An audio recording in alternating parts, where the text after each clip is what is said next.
Will Nico wind up in the Big Ten? Is UCLA going to do something exciting on the football field, whether he's there or not? That and more on today's Locked On Big Ten Squad. You're talking ball with the Big Ten Squad, sponsored by Game Time. From USC to Ohio State, from Michigan to Oregon, from Nebraska to Washington, it's the local experts of the Locked On Podcast Network bringing you scoops, breakdowns, and the most comprehensive preview of the upcoming Big Ten weekend. No hurt feelings and thin skin allowed. Squad up, you're part of the Big Ten Squad. Happy Thursday, everybody, and welcome into the Big Ten Squad. I'm your host, Spencer McLaughlin. Roman Tomashoff of Locked On Huskies is here. Mark Culkin of Locked On USC. And Zach Anderson y UCLA of Locked On UCLA as well. Sit back, relax, and get ready for a four-man squad. Look, we kind of resemble myself this week. Small, but very, very mighty. So, Zach, we start with you. I could go for an hour on the Nico situation, but UCLA has always kind of been seen as the fallback option, and then, no, UCLA is not really in the fold anymore. Is there any chance that that could change and Nico winds up at UCLA? I mean, I hope it doesn't change. There's no reason he should be UCLA should be that fallback option for him. He should find a way to, I don't know, go to USC, go elsewhere. Who knows? There's no real fit for him other than going back to Tennessee and asking for forgiveness. But going to UCLA after what his brass did with Madden, his younger brother, just spurning UCLA in the commitment period to go to Arkansas, where he never even visited, I think it's ridiculous that Nico would even consider UCLA and that UCLA would consider him back. Well, I don't think it's inherently ridiculous since he's from Southern California. I just think, once you get past that fact, everything else about it makes very little sense. But Mark, would USC even kick the tires on the situation? Would it be worth it? Because I don't think it's the worst fit in the world, but I mean, I don't know. Yeah, no, this is a non-starter. He's not coming to USC. It sucks that this young man has to deal with this, but this is kind of the environment he brought on himself. This started back in high school. He's had commitment issues going back to high school, where he was at Warren High School. Then I'm going to transfer to Long Beach Poly, but I'm only going to play in certain games. So Long Beach Poly says, well, we don't need that type of person on our roster. He ends up back at Warren. Zach brings up his younger brother, leaving the Bruins at the altar on signing day. Now all of a sudden, Nico wants to come back to California, maybe use UCLA as a, we'll call it sloppy thirds, because, he was interested in UCLA coming out of high school. Then he ends up at Tennessee. What Nico needs right now, he needs to just rehabilitate his image. Forget NIL, forget the money part of it. Come back to California. Go to a place like a San Diego State, a San Jose State. Pick Fresno State. Pick a school that's not an FBS team. And show that, you can be a quarterback, you can be a team leader, you might even gravitate some players and recruits to come with you who are from Southern California. That's the best thing for him. But right now, if you're going to go to UCLA, I'll tell you what, that would take some major cojones, because he's going to have to answer a lot of questions. And it's not just about, UCLA, but it's about, what does it mean to be a Division I quarterback at this level? What's important to you? Because right now, he's getting some really bad advice. This was the reset college football needed, though. Like I said, I'm sorry that it's happening to him, because by all accounts, he is a good young man. But this is the reset college football needed. I'm happy with all these programs kind of colluding together and say, no, you had $2.5 million in your back pocket. You decided you want $4 million. Tell you what, let's teach you a lesson that there are consequences with decisions. Here's $1 million. Show us that you still like playing football. Okay, a couple of things. First of all, just to be clear, Mark, San Diego State, San Jose State, Fresno State are indeed all FBS programs. I'm sorry, the Power Four. I didn't want us high and mighty as the Big Ten Squad to be up and be like San Diego State. They're basically the FCS, man.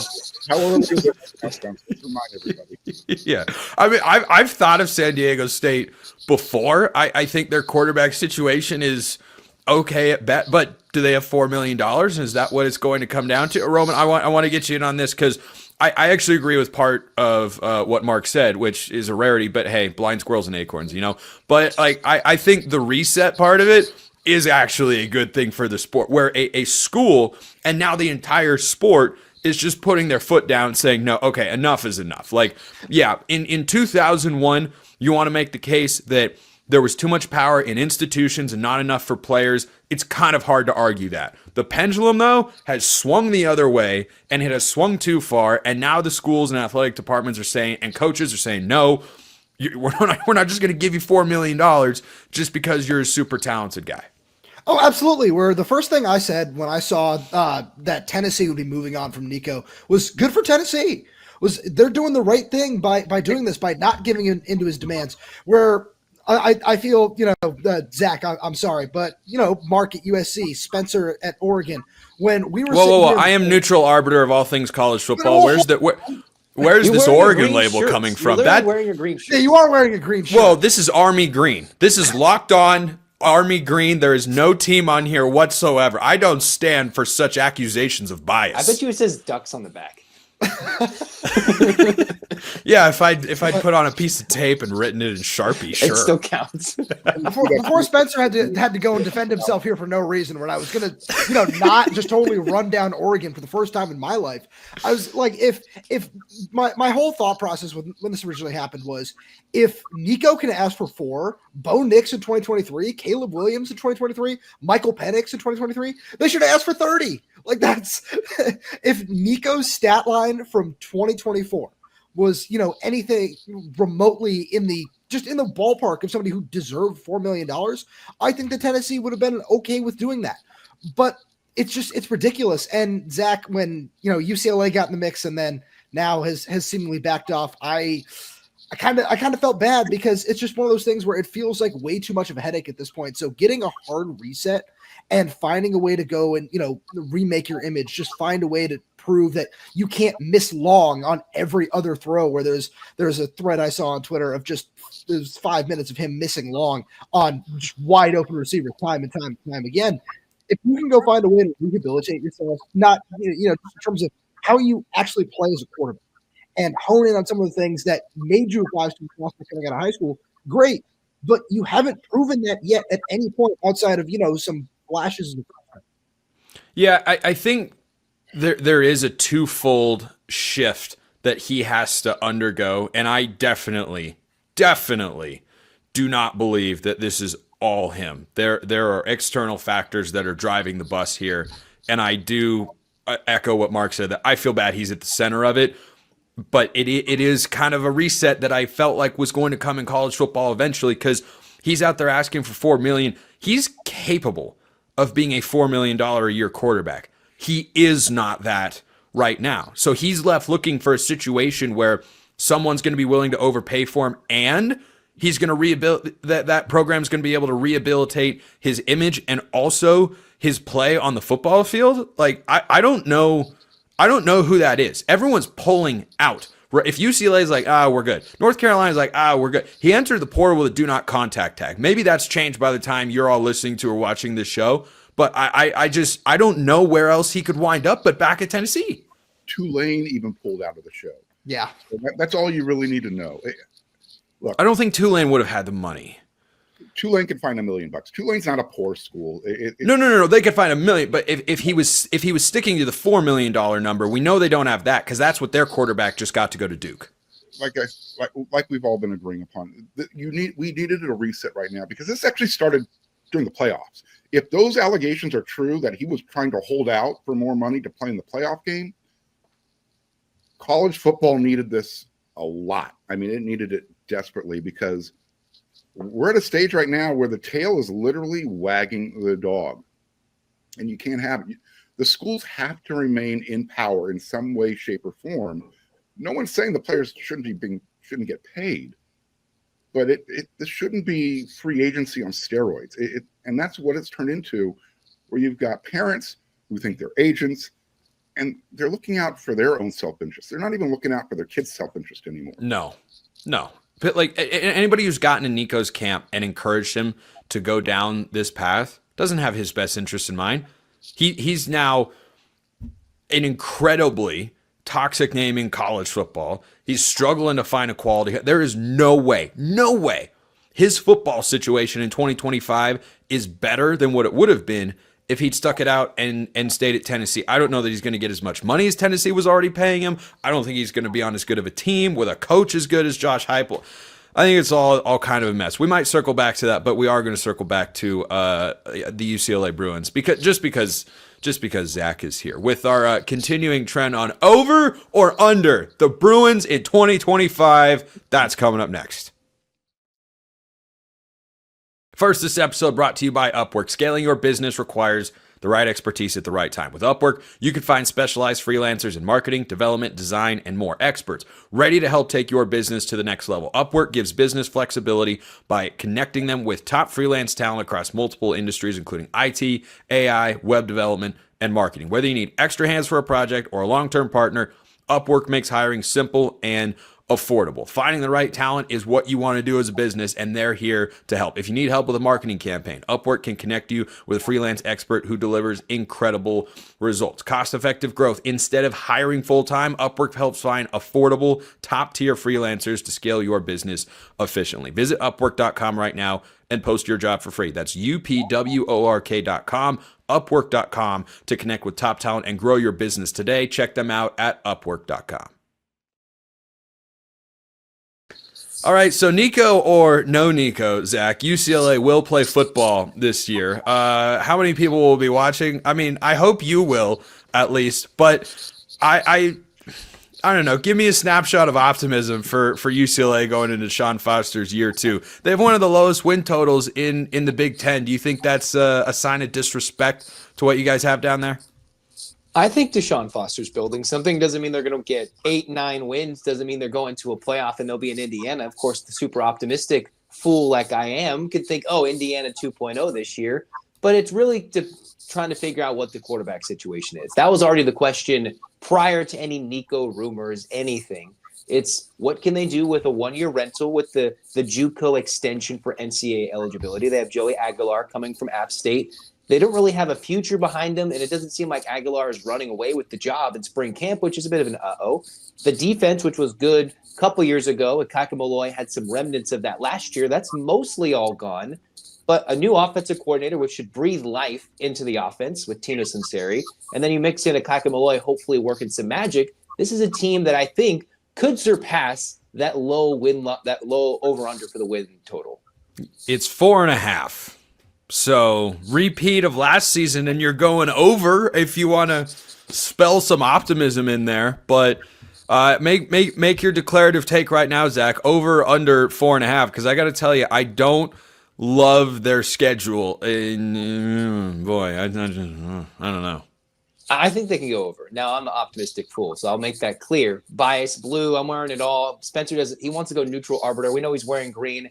Army green. Not even the Army Black Knights. This is just U.S. Army green with locked on it and nothing else. Sir, yes, sir. Okay, so UCLA is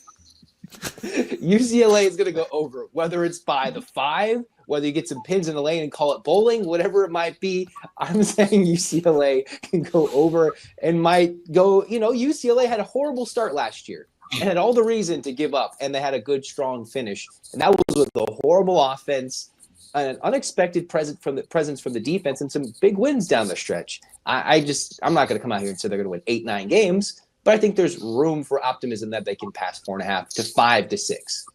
Okay, so all right, Roman, you can weigh in here first. Mark can let all of his thoughts fester, and then he can dunk on him. He can dunk on him at the end. Here's Zach. Where are the 5 wins? I don't see the 5 wins. You might be losing week 2 at UNLV. I just don't see that. I think it's a fascinating game. What was it? In December, I sat at a flat tire next to some of the UNLV football players when they're going to the LA Bowl. As much as they're cool, I think they can beat UNLV. Doesn't mean that was the coaching switch and what they've done that they won't beat UCLA, but I'd like to believe they can get a W. Can we go back to what you just kind of like slid in there? You ran into the UNLV football team when they had a flat tire on their bus? There was a couple of players. This was very early in their trip in December. I had a flat tire, ran over something on the 110 freeway in the South Bay, pulled over. Another car came behind me with the flat tire.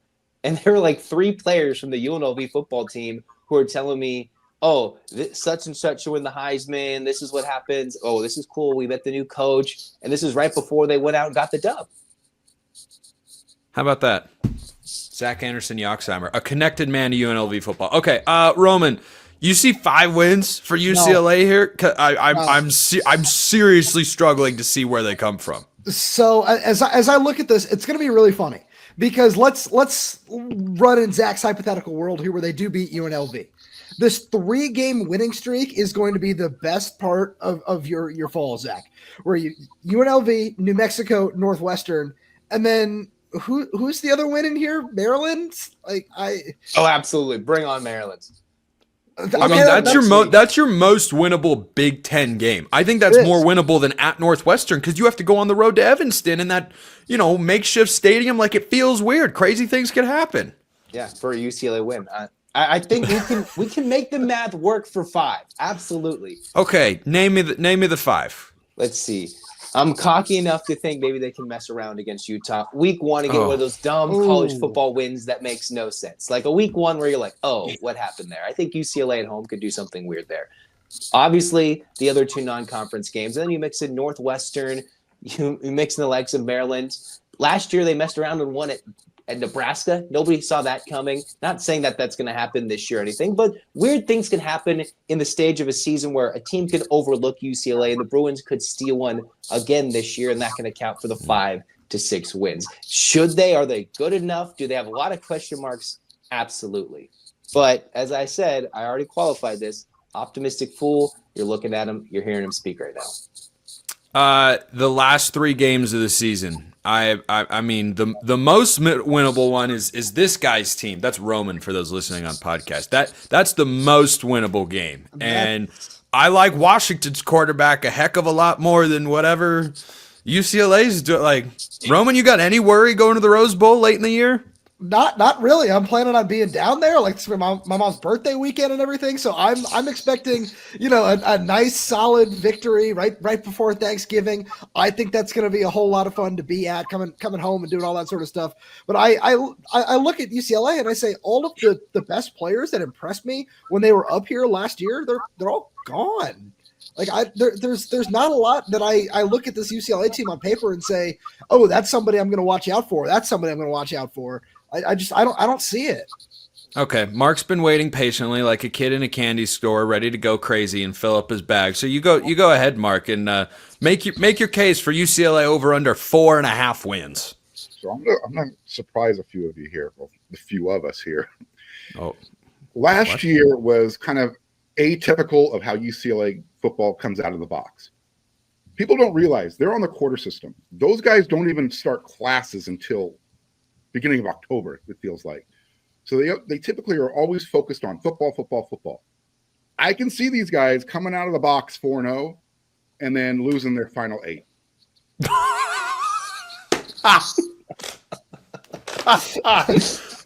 Okay.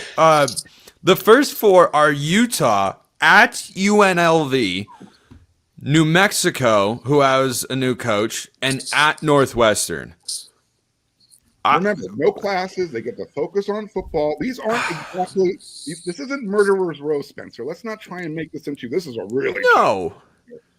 But it's Kyle. I mean, Mark, you of all people should know Kyle Whittingham's pretty good. Kyle Whittingham's got 1.5 feet out the door right now. I'm not even sure he's going to be the head coach when the season kicks off. I'm kidding. He will be next year. I don't know. Exactly. See, again, you're kind of tempted. No. I mean, he said our defensive coordinator is the head coach. I'm just saying he's still there for a reason. Unless they can find a quarterback that's going into his 10th year of college football, I'm not sold on Kyle Whittingham this year with Utah. Again, I can see them. I didn't say they're going to do it. I can see it happening where they go 4-0 because it's not Murderer's Row. And then all of a sudden, here's classes. Here's the real part of our football schedule. It 8 in a row. I can see it. I can see it happen. Somehow that was an even greater prediction than I ever could have hoped for. Just take your rival and predict. You know what? I think they could give everyone some hope and life, and then they just suck the rest of the year. That's what the Big Ten squad is really all about. And we've still got another segment to discuss. That's You didn't hear a whole lot of You pushback. didn't say, what's yours? You didn't hear a lot Yeah. of pushback from Zach, did you? I mean, like, well, 4-0, I'll take like a 25 ranked being 25th in week 5 or 6, and then which you probably would be, quite frankly. If you're 4-0, you have the win against Utah, you get a road win. I would say, okay, you're ranked. That would be a lot of hype. Now who's talking? It'd be crushing. You're not going to get ranked because you beat Utah and Northwestern. Those 4 games. The SEC gets ranked for yeah, worse. you could. Yeah, I think That's a fair point. Is Utah preseason ranked? we don't have preseason top 25 yet. I think that it gives you some early preseason rankings. Is Utah ranked right now? It depends on whose preseason top 25 you look at. We're probably saying no. Probably. But then the other consideration is UNLV was on the doorstep of the playoff last year, and they have Dan Mullen. I don't know. I've seen crazier things happen in the top 25 poll in the first month than that 4-0, resulting in a top 25 ranking. I think I don't think that's impossible at all. I do think it's impossible to go 4-0 in those games. But hey, that's just me. Just for the record, I'm hammering the under on 4.5 for a second straight year on UCLA. I was, only right last year. I got nervous, once they started winning games. Of course, I was like, oh boy, that prediction's not looking so hot. But they went under 5.5. I'm kind of down on that. Is anybody here up or down on the transfer portal and the buzz surrounding the programs? That's coming up next. First, a reminder: this episode brought to you by FanDuel. The NBA playoffs are almost here, and FanDuel is giving new customers an incredible way to get in on the action. Right now, when you join FanDuel and place your first $5 bet, you get $250 in bonus bets if your bet wins. From three-pointers to steals to assists, FanDuel has a lot of ways to bet your favorite player props. And after the game tips off, you can even combine live prop bets into a same-game parlay for a chance to win big. Plus, everything we talk about with win totals and odds and all the sort of stuff for college football, or pretty much anything else you want, but college football especially, mostly college football, it's all over there. You've got win totals, national title odds, conference championship odds. It's all over there at FanDuel.com. Don't miss out. Head to FanDuel.com and claim your $250 in bonus bets today. Check them out at FanDuel.com. Damon Williams is in the port. No, I'm kidding. I'm kidding. I'm kidding. That was a joke. It was flying around. It is crazy. The old line, I think it's from Mark Twain, that a lie gets all the way around the world before the truth has a chance to put its pants on. There was a Nico tweet. getting $4 million. Is that the? Yeah, exactly. No. That's actually not happening. That was a fake tweet that was going around. But the internet is the internet. So what are you gonna do, right, Roman? But portal wise for Washington, good, bad, neutral. Where's Washington at right now? If we're talking the spring portal here, neutral. Like Washington needs a punter. Like that's kind of where we are. I'm told Iowa is plentiful. UCLA. Yeah, that's what I hear. The Boise State punter's in the portal. There's something going on there. I'm told Iowa always has a bountiful harvest of leg swingers. Yeah, this is what I hear. I know, since this is just technically locked on Pac-12, we're still not all that familiar with that. So yeah, no, that's true. RIP. But with Washington right now, I'm just looking at it and I say we're going to see the water bottle. Washington is over the 85-man scholarship limit that they've sort of self-imposed at this point in time to maximize revenue share and a few other things like that. So we're probably going to see a couple guys hit the transfer portal. I'm curious to see if Jedd Fisch wants to, maybe go out and bring in another edge rusher or another offensive lineman, depending on how things work out. Personally, I'm in the camp that he's going to run with some of the young guys he has on the roster. So outside of a punter, where they're going to be very active in the transfer portal market after bringing in Dusty Zimmer from Pro Kick Australia, and he was on campus for exactly one practice and decided to go back to Australia. So outside of that, doesn't seem like Ouch, how rough are those Washington facilities, man? Hey, man, that's a different discussion for a different day. But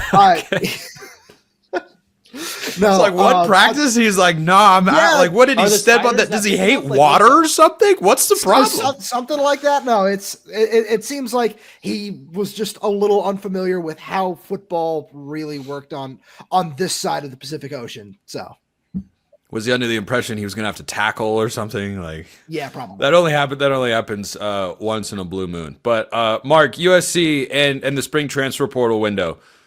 What happens? Does anything happen here in the coming days? So far, right, USC's lost in the most recent announcement. One player that's going to the transfer portal. He was a redshirt freshman defensive end, Lorenzo Cowan. I see USC picking up 1 to 5 guys at the most. The roster is pretty complete. They need just to fill in some experience holes, maybe for some depth pieces, an offensive lineman, definitely at linebacker, and then wide receiver, cornerback are the other 2 positions that people have some mild concerns about. I can see more players possibly leaving USC than USC bringing in, just because of what USC did during the offseason so far. USC's fine with the transfer portal right now. There's not a lot of talk going on that, oh my God, we're going to lose our quarterback to Tennessee like Washington, with Damon Williams taking the $3 million to go. Just so we're clear, that is not true. It's just we're just throwing jabs at Roman because secretly we don't like him for no reason in particular. But you have a bad feeling about this? Zach, it should be pretty quiet with the USC portal this spring. Zach, I don't think anybody that's team-wise represented in this squad show today could benefit more potentially from the portal than UCLA. Because, hey, if you start with one of the 3 or 4 worst rosters in the conference, hey, you can improve a lot. So are they going to go out and be busy? I mean, if the craziest headline is Nico coming to UCLA, then I think that would signal busy that counts. Spring portal. I think the one thing is Caden Robinson, who came from App State with Joey Aguilar, he was deemed ineligible, didn't get that waiver to extend his career. So UCLA might be in the room looking for a receiver. And then one of their punters just hit the portal. So that could be a spicy Roman, twist. you hear that? Here we go. You hear That's that, what I like to Roman? hear. Punter in the portal. Let's This go. is Big Ten football. But I heard he kind of wants to go to Australia. So Hey, I hear it's very nice. I mean, there's nothing inherently wrong with Australia. It's home to like this world's 7 deadliest snakes, and so I would biggest spiders, right? Yeah, and big spiders too. I mean, that's probably more in the outback, more so than Sydney. I would guess. People seem to like it there, but yeah. I mean, well, let's close with this important discussion, Zach. How big of a loss is the punter really? Because he could be busy this fall, whoever the punter winds up being, right? I mean, if he transferred from Iowa, probably big. But I remember going to the UCLA LSU game, and the big surprise for all the LSU fans was how good the UCLA punter was. So but they had 2 punters at the time. I don't think it was Brody Richter, but it was, they were excited with the punter. I think Richter, he's moving on. I think we'll be fine. Excited about the punter. The Rick Neuheisel punting is winning mantra again. It's winning. Let's do it. I mean, 5 wins. It can be. I saw one of my favorite tweets about the Masters from the weekend was when Rory went conservative on the par 5 13th and put his wedge in the water. Someone tweeted, Rory just punted on 4th and 3 at midfield, and the punt was blocked. And I thought that was perfect. Like, that is indeed exactly what happened. But, hey, Tino Sinceri could change things. We don't know. We'll just wait around and find out. Roman Tomashoff, Locked on Huskies. Mark Culkin, Locked on USC. Zach Anderson y UCLA, Locked on UCLA. I'm Spencer McLaughlin, Locked on all over the place, sort of. This has been the Big Ten Squad for this week. Thanks for tuning in, everybody. We'll see you next time. And until then, hope you all have a wonderful rest of your day.